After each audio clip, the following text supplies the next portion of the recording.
সমাজটার মধ্যে। আরে যা আমি সাইয়েদ পেছেন যারা এগিয়ে শুরু হয়েছে, এটা আস্তাগফিরুল্লাহ, এই কথাটা বুঝছেন কিনা? অর্থাৎ আগে তো গুনাহ ছেড়ে দেন, এরপরে আল্লাহর কাছে বলেন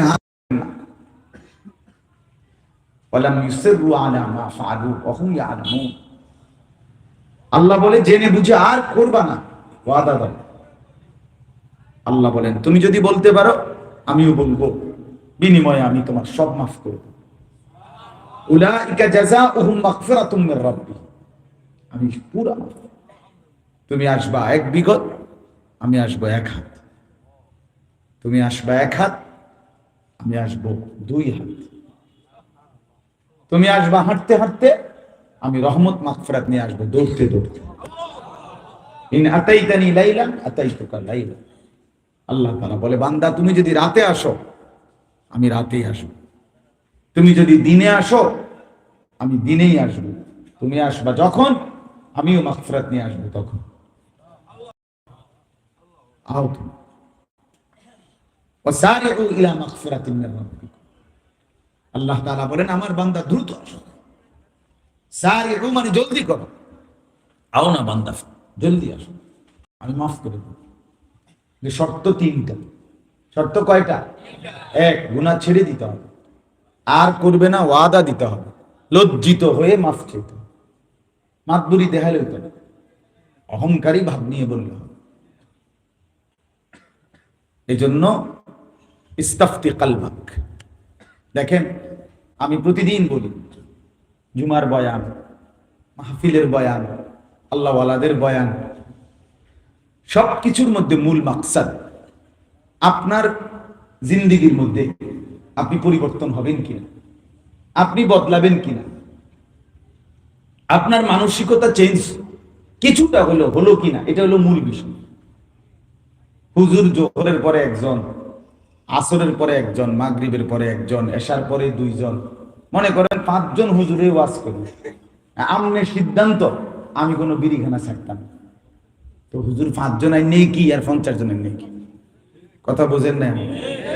হুজুর আনতে আনতে মনে করেন সাদের দেশের তো হুজুর আনছে, প্রধান বক্তা আইছে মনে করেন মঙ্গল গ্রহের থেকে, বিশাল হুজুর একবারে ফিকাফে করে আনছে হুতাইয়া, 8-10 জন কান্দে করে মাথা তালগি দিয়ে এত বড় হুজুর এটা। কিন্তু আপনার ঘর থেকে টেলিভিশনের আওয়াজ, আপনার সিদ্ধান্ত বন্ধ হবে না। তো হুজুর চাঁদের দেশ থেকে আসলেই কি, মঙ্গল গ্রহ থেকে আসলেই কি, বলে না? আপনি তো বদলাবেন না, আপনার ফয়সালা আপনি পরিবর্তন হবেন না। আমি যেভাবে আছি এইভাবেই থাকবো, তাইলে তো মাফ হবে। মুমিন গুনার উপরে জমে থাকেন, কথাটা মনোযোগ দিয়ে। একজন হইলে একজন বোঝেন, আলাদা শুনেন আলাদা। আমি প্রতিদিন বলি আলাদা শুনবেন, আলাদা আলাদা, বুঝছেন? মানে সবার মাঝে থেকেও আপনি আলাদা। আপনি মনে মনে ভাবেন ডানে বামে কেউ না শুনুন, আমি শুনতেছি, আমি শুনবো আমার আল্লাহর কথা, আমার দিলের সাথে আমি বোঝাপড়া করি। আহা আমার কি, আমার কি।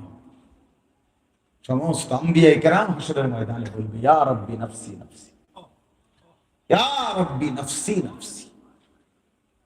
ইব্রাহিম আলাইহিস সালাম হযরত ইসমাঈল আলাইহিস সালামকে, ওনার ছেলেকে দেখবে, রাসূল বলছেন সাল্লাল্লাহু আলাইহি ওয়াসাল্লাম, নবীজি বলেন ইব্রাহিম নবী তার ছেলে ইসমাঈলকে দেখার পরেও হাসরের ময়দানে একবারও ডাকবে না, বলবে শুধু ইয়া রাব্বি নাফসি নাফসি।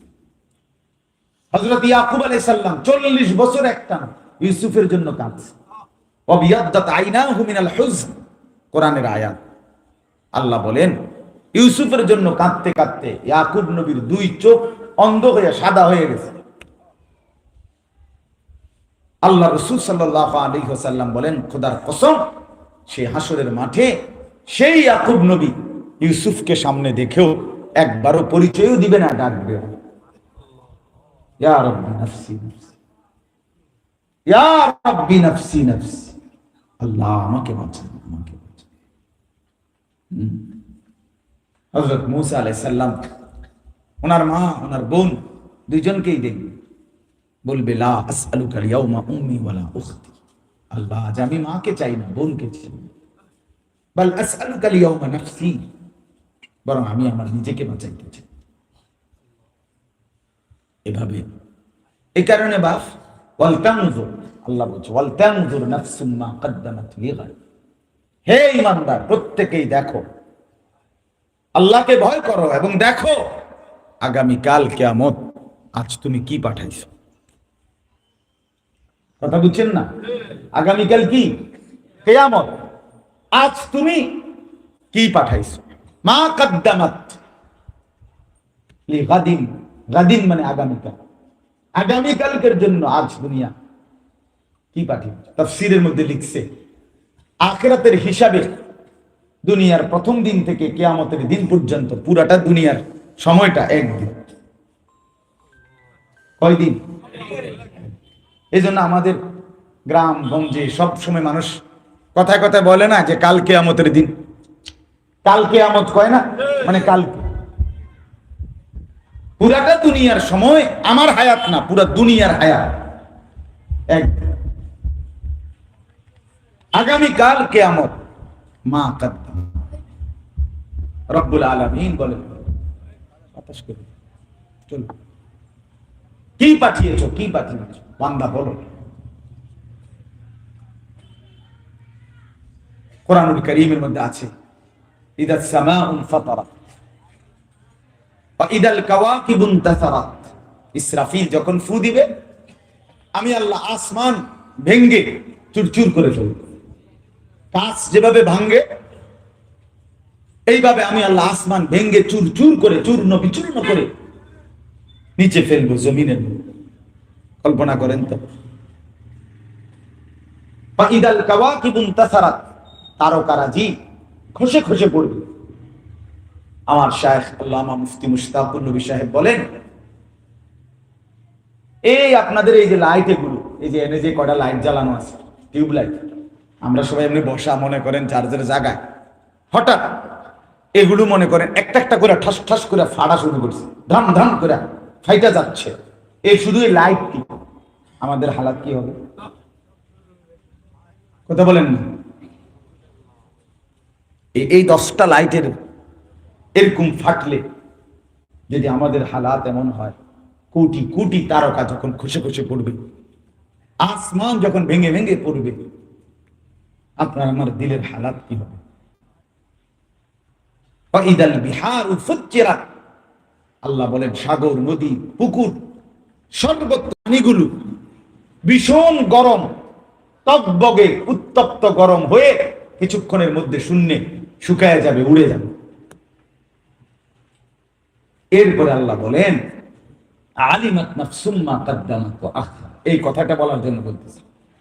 আল্লাহ বলেন এরপরেই প্রত্যেক মানুষ দেখতে পাবে হাসরের মাঠে গিয়ে যা সে নিজের হায়াতে থাকাকালীন করেছিল, যা তার মৃত্যুর পরে তার নামে হয়েছিল। দুইটা দেখবে। এক, আপনি যা করেছিলেন তাও আপনার আমল নামায় পাবেন, আপনার নামে যা হয়েছিল, মানে আপনি যা করে গেছিলেন দুনিয়ায় এখন সেটা চলছে, হয় ভালো কাজ নয় মন্দ কাজ।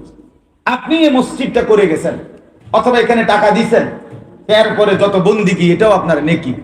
আপনি বা ঘরের মধ্যে এই রঙিন টেলিভিশন আমনে কিন্না দিয়া গেছিলেন, আমনের মৃত্যুর পরে আপনার বউ বাচ্চা সংসার নাতি নাতনিরা পরবর্তী 30 বছর 50 বছর এই টেলিভিশনে নর্তকীর নাচ দেখছে। খোদার কসম এর প্রত্যেকটা গুনার সমান ভাগ, এক ভাগ না সমান ভাগ, সমান ভাগ আপনার আমল নামায় আসবে। এক ভাগ না, এক ভাগ না, কয় ভাগ? সমান ভাগ। কানা আলাইহি মিনাল ইসমি মিসলু আসামি মান তাবিআহু, হাদিসে নবী বলছে এক ভাগ না সমান ভাগ।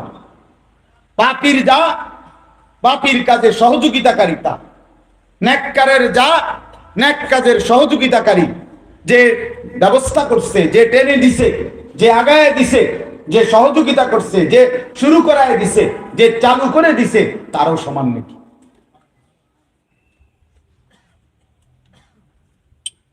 হ্যাঁ,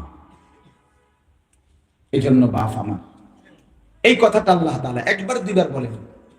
আপনি যেটা ফেলাই দিবেন, যে একদিন মাইকি কদ্দুর কইয়া গেছে বেটা, কি কইছত কোনো বুঝিও না, কইতে কইতে তোরা সিনজি একটা লইয়া গেছত গা মাইক, কিছু বুঝি বেটা গোড়ার ডিম।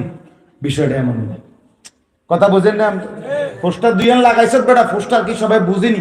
আমরা কি সবাই ফোরতারিনি? হ্যাঁ, তোর লেহা তুই পড়ছে, আমরা বুঝছি না, এই কথা বলে হাসরের ময়দানে বাইচে যাবেন তো? এটা পোস্টার না, এটা একবেলা মার্কেটিং, মাইকিং,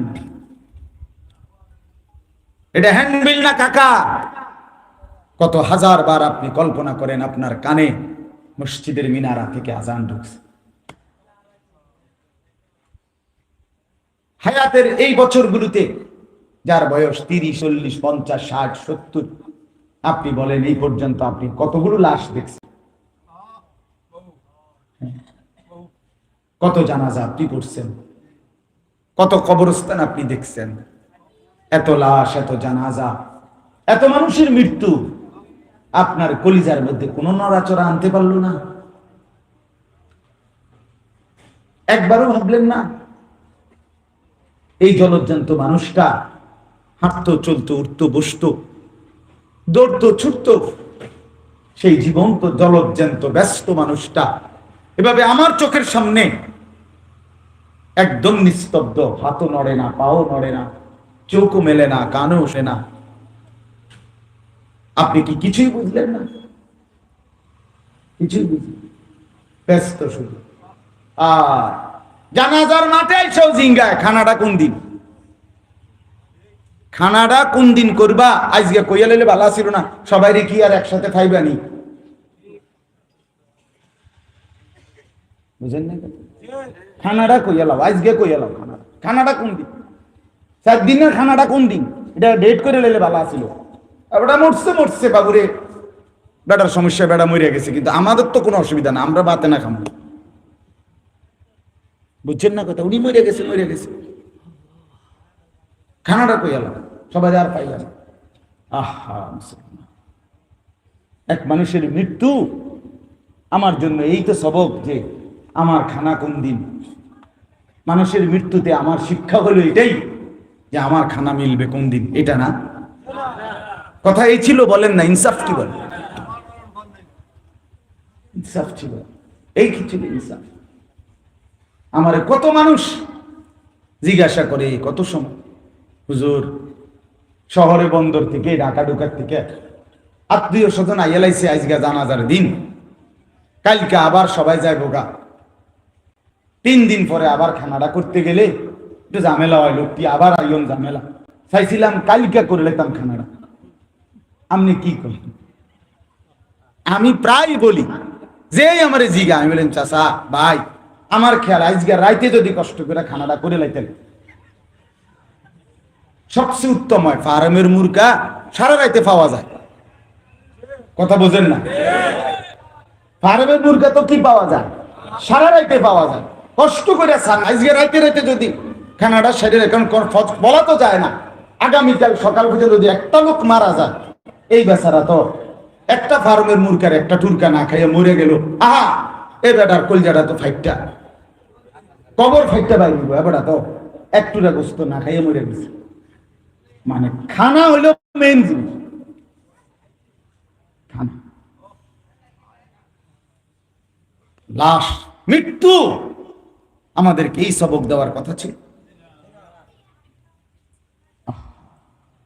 আফসোসের আফসোসের ব্যাপার।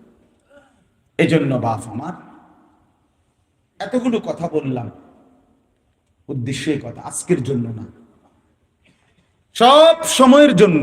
আল্লাহর কথা যখন শুনবেন, মানার মানসিকতা নিয়ে শুনবেন, গ্রহণ করার মানসিকতা নিয়ে শুনবেন, পরিবর্তনের মানসিকতা নিয়ে আসুন। আপনি মানুষ, আপনি পারবেন। আপনি স্কুলে পড়ছেন, কি হয়েছে? আপনি মাদ্রাসায় পড়েন নাই, কি হয়েছে? আপনি মুসলমান, আপনি মরবেন না তো আপনাকে যেতে হবে না? আপনি কিছুই পড়েন নাই ছোটবেলায়, মূর্খ।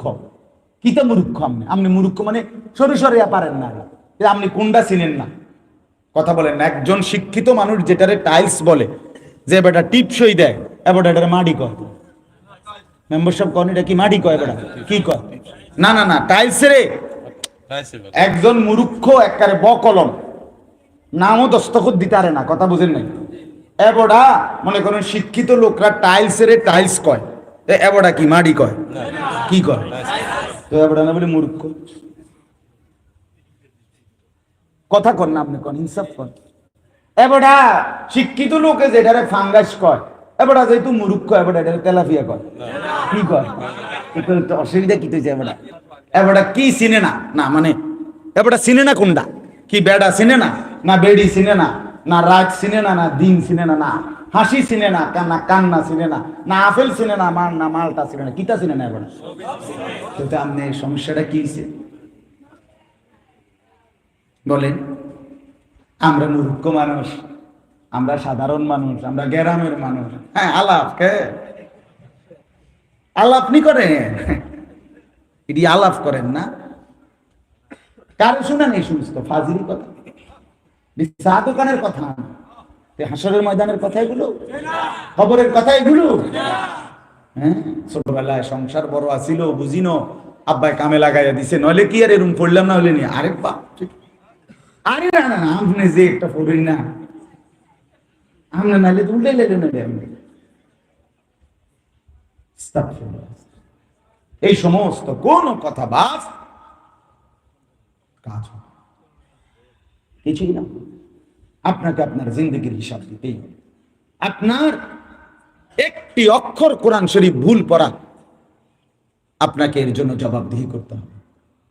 যাদের নামাজ পড়েন বা চাচা, অনেক চাচা আছেন মাশাআল্লাহ, চেহারা দেখলেই বোঝা যায় আপনারা নামাজি, কিন্তু যদি কোরআন শরীফ অশুদ্ধ হয়, সূরা কেরাত অশুদ্ধ হয়, আমার বাপ নামাজ হবে না।